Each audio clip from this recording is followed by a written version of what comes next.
Saudi আরবে কোম্পানিতে চাকরি করেন, আপনার ইমার্জেন্সি ছুটি দরকার, আপনার কোম্পানি আপনাকে ছুটি দিচ্ছে না, এখন আপনি কি করবেন? আপনারা অনেকেই জানেন না যে আপনার ছুটি আপনি নিজেই লাগাইতে পারবেন। সেটা কিভাবে? আজকে বিস্তারিত আলোচনা করব, ভিডিওটা শেষ পর্যন্ত দেখবেন, আশা করি উপকারে আসবে। প্রথমেই হচ্ছে আপনারা অ্যাপসার লগ ইন করবেন।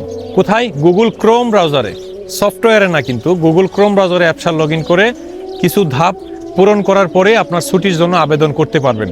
এটার জন্য সময় থাকে 15 দিন। 15 দিনের মধ্যে প্রথম যে 10 দিন, সেই প্রথম 10 দিন হচ্ছে আপনার কোম্পানির কাছে থাকবে। মানে আপনার কোম্পানির কাছে মেসেজ যাবে, আপনার কোম্পানি বিষয়টা জানবে যে এই ব্যক্তির ছুটি দরকার। যদি আপনার কোম্পানি আপনাকে ছুটি না দেয়, তাহলে পরবর্তী যে 5 দিন, এই পরবর্তী 5 দিন সময় হচ্ছে জাওয়াজাতের, general directorate of passport, Saudi জাওয়াজাতের আন্ডারে এটা চলে যাবে।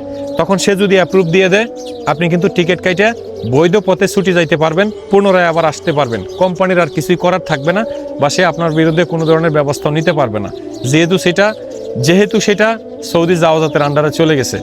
যদি এই বিষয়ে কারো কোনো তথ্যের প্রয়োজন হয়, আমাকে কমেন্ট করবেন, আমার আইডিতে দেওয়া হোয়াটসঅ্যাপ নাম্বারে মেসেজ দিবেন, আমি সম্পূর্ণ প্রক্রিয়াটা বলে দিব। তথ্যটা অবশ্যই শেয়ার করবেন সৌদি প্রবাসীর স্বার্থে। আসসালামু আলাইকুম।